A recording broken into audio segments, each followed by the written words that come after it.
대한민국 중소기업의 핵심 절세 진짜돈 컨설팅. 안녕하세요. 진짜돈 컨설팅 김영배입니다. 오늘 오전에 실제 대표님께 제가 조언을 해드린 방송을 보고 있는 여러분에게도 정말 도움될 만한 내용을 짧게 안내해 드리겠습니다. 대표님의 고민이 뭐였냐? 곧 아들이 33살 먹은 아들이 조만간 결혼을 하는데 10월 15일 부동산 대책이 발표되면서 대출을 받을 수 없게 돼서 영등포에 있는 15억 조금 안 되는 아파트를 지금 계약을 하려고 말려고 하고 있는데 실제로 지금 아주 딜레이가 되거나 아니면 무산될 위기에 처해 있었는데 대화를 나누다가 그 고민 이야기를 듣고 제가 아주 신박한 정보를 실제로 무료로 안내를 해드렸습니다. 컨설팅과는 별개로 물론 추후에 다른 일로 일을 하게 돼 있긴 했는데 이번에 원포인트로 제가 알려드렸습니다.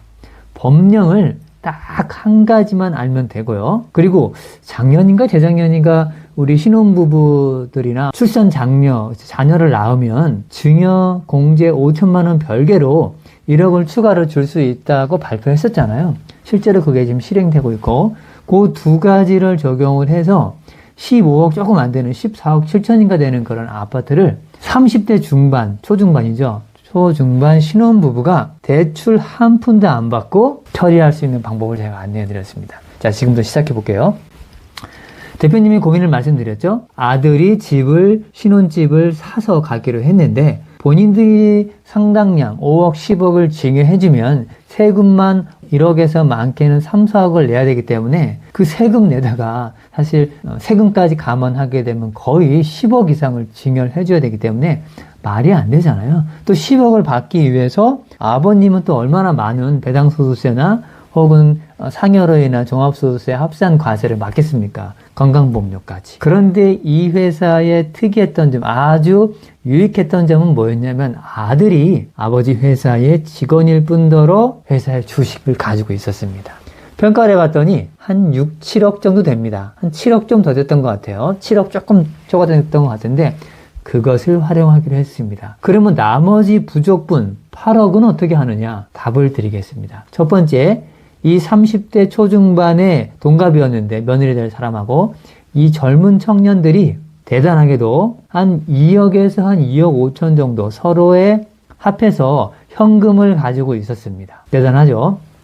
물론 아버지가 월급을 좀 많이 주긴 하고는 있는데 그것만 가지고도 이 젊은 친구들이 사실 억 단위의 돈을 저축하기 쉽지 않은데 모아놓고 있었어요. 그 다음에 3억이라고 칠게요. 3억 정도가 있고 부모가 각각 5천만 원씩 줄 수 있잖아요. 엄마, 아빠. 즉 대표님 부부가 아들한테 5천만 원까지 증여세 없이 줄 수 있잖아요. 그리고 배우자도 마찬가지고 며느리 쪽도 5천만 원까지 부모가 줄 수 있으니까 그리고 양가 부모가 각각 1억씩 결혼자금으로 추가로 줄 수 있습니다. 그러니까 1억 5천씩이죠.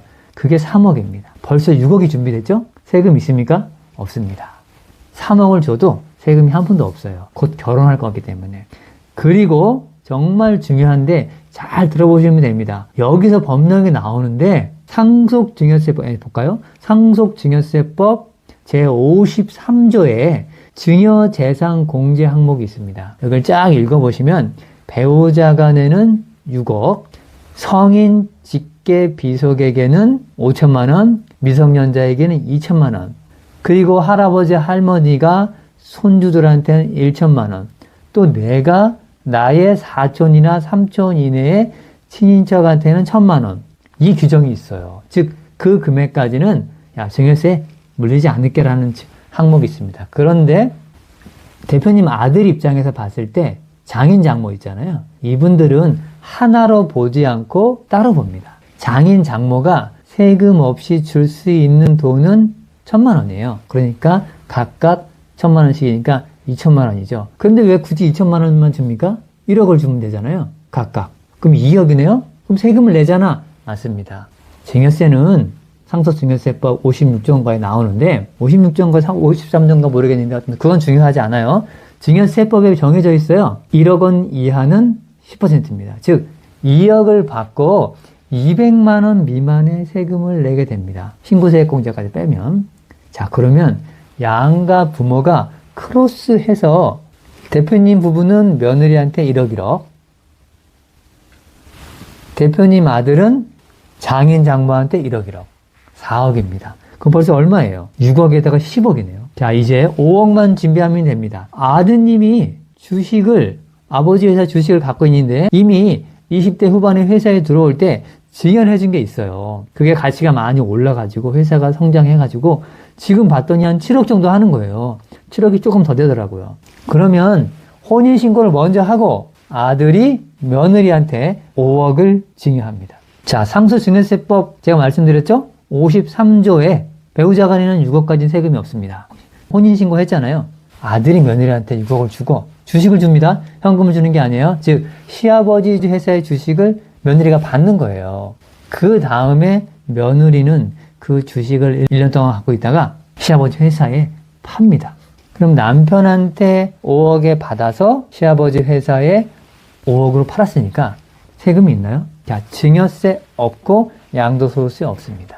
그래서 주식을 현금으로 바꿔서 15억을 마련하는 플랜입니다. 아, 물론 당장 내년 봄에 결혼을 해서 이사를 가야 되는데 당분간 돈이 없잖아요. 그러면 그냥 아버지 회사에서 5억을 빌려줍니다. 빌려줘요. 빌려줄 수 있잖아요. 아들이 아버지 회사의 주주고 직원이니까. 물론 그 몇 달 동안의 이자는 갚으면 되죠. 그리고 1년 있다가 5억을 받아서 상계 처리하는 겁니다. 실제로 받아서 회사에 갚던 줄 돈만큼 안 받고 상계 처리를 하던. 그러면 대출을 한 푼도 안 받고 대표님의 아들은 15억짜리 14억 7천인가 그런데 그걸 살 수 있어요. 10월 15일 대책. 이런 꿀 정보만 알게 되면 이자 안 나가죠? 30년 동안 갚아야 하잖아요. 5억, 10억씩 빌린다고 생각해 보십시오. 물론 지금 6억밖에 못 빌리지만 그래도 안 빌려도 되잖아요. 6억이면 한 달에 이자가 한 400씩 나올 겁니다. 이자가 한 3, 400 나오겠네요. 그거 안 내잖아요. 세금 계산해 보니까 정확하게 3,600만 원 조금 안 냅니다. 그걸로 무려 본인들이 갖고 있던 3억을 빼고 12억 정도를 조달할 수 있습니다. 세금이 2%가 안 됩니다. 전체적으로 봤을 때는. 자, 궁금하신 분들은 법령 한번 찾아보셔서 제 영상을 돌려보시고 공부를 하시고요. 카톡으로 문의하시든지 아니면은 전화로 문의하시면 제가 상세하게 안내해 드리고 실제로 실행까지 해 드릴게요. 진짜돈 컨설팅이었습니다. 감사합니다.